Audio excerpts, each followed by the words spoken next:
Assalamualaikum warahmatullahi wabarakatuh. Hi everyone, my name is Sherly Agustiana, but you can call me Miss Sherly. How are you today? I hope you are good in the best condition. Today's lesson, we are going to talk about present perfect tense. So in this video, I'm going to explain the definition, the function, the formulas, time expression, and the last is exercise. So without any further ado, let's get started. The definition of present perfect tense is a sentence pattern used to indicate events that have been completed at the present time, but have a connection and do not mention the time. The emphasis of the sentence is on the completion of the action. Jadi, present perfect tense ini adalah pola kalimat yang digunakan untuk menunjukkan peristiwa yang telah terjadi pada waktu sekarang, tetapi ada hubungannya dan tidak menyebutkan waktu. Penekanan kalimatnya adalah pada penyelesaian tindakan. Jadi, intinya, present perfect tense ini adalah bentuk tense yang menyatakan aktivitas yang telah dimulai di masa lampau. Nah, dari pengertian sebelumnya, ini berkaitan dengan fungsi yang paling sering umum digunakan pada present perfect tense. Fungsi yang pertama itu ada to express an action that started in the past and finished speaking that emphasize the result. Jadi, untuk menyatakan suatu tindakan yang dimulai di masa lalu dan sudah selesai pada saat berbicara yang menekankan hasil. For example is, my sister has written 2 books. Pada saat berbicara, dia sudah menulis dan menghasilkan 2 buku. Yang kedua ada to state a past action whose timing is uncertain or not specific. Untuk menyatakan suatu tindakan masa lalu yang waktunya tidak pasti atau tidak spesifik. For example is, I have read that book. Yang ketiga ada to declare an action that has just been completed, usually using just. Untuk menyatakan suatu tindakan yang baru saja selesai, biasanya menggunakan just atau baru saja. For example is, we have just arrived home. Yang keempat ada to state an action that started and finished in the past that has an effect in the present. Untuk menyatakan suatu tindakan yang dimulai dan selesai di masa lalu yang memiliki efek atau pengaruh pada saat ini. For example is, he has lost his keys. Jadi, karena dia kehilangan kuncinya, dia tidak bisa masuk ke rumah.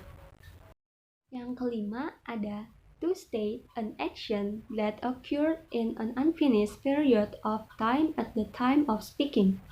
Untuk menyatakan tindakan yang terjadi dalam periode waktu yang belum selesai pada saat berbicara. For example is, I haven't seen her this week.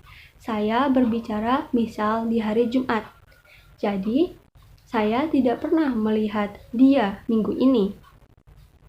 Nah, yang terakhir ada to express action that started in the past and are still continuing today, usually used for and since. Untuk menyatakan tindakan yang dimulai di masa lalu dan masih berlanjut sampai sekarang, biasanya menggunakan for dan since. For example is, we have lived here for 4 years. Kita masih tinggal di sini selama 4 tahun. In present perfect tense, there is also time signal or time expression. Dalam present perfect tense juga terdapat time expression seperti just yang artinya baru saja, already yang artinya sudah di sini yang menandakan bahwa kalian telah melakukan hal tersebut. Selanjutnya ada ever, pernah, dan never, kebalikannya dari ever, yaitu tidak pernah. Dan selanjutnya ada for. Dalam konteks di present perfect tense ini, for itu artinya selama. Dan ada since, yaitu sejak. Dan yang terakhir ada yet, yaitu belum. And then, we will discuss the most important component in present perfect tense. Lalu, kita akan membahas komponen yang paling penting dalam present perfect tense, yaitu rumus atau formula. So, in the present perfect tense has two formulas, which consist of a verbal formula and a nominal formula. Present perfect tense dibentuk dengan auxiliary verb, has or have, dan ditambah verb 3. Have berpasangan dengan subjek I, you, we, they, sedangkan has digunakan untuk subjek he, she, and it. Mungkin ada yang bertanya, auxiliary verb itu apa sih? Jadi, auxiliary verb itu kata bantu kerja yang menghubungkan subjek ke predikatnya. The first is verbal formula. Verbal formula that used for sentence that use a verb. Jadi, verbal formula digunakan apabila di dalamnya terdapat kata kerja atau yang menggunakan kata kerja. Verbal formula dari kalimat positif itu subject plus has or have plus verb 3. For example is, she has worked in the hospital for 6 years. Dan selanjutnya, verbal formula dari kalimat negatif yaitu subject plus has or have plus not plus verb 3. For example is, she hasn't worked in the hospital. Dan yang terakhir ada verbal formula dari kalimat interrogatif. Has or have plus subject plus verb 3 plus interrogative. For example is, has she worked in the hospital for 6 years? Nah, yang kedua ada nominal formula. Nominal formula that used for sentence that do not use a verb. Kalimat yang tidak menggunakan kata kerja atau tidak ada kata kerjanya. Itu bisa diganti dengan adjective, adverb, or noun. Nominal formula dari kalimat positif yaitu subject plus has or have plus been plus adjective or adverb or noun. For example is, Intan has been here. Intan sudah di sini.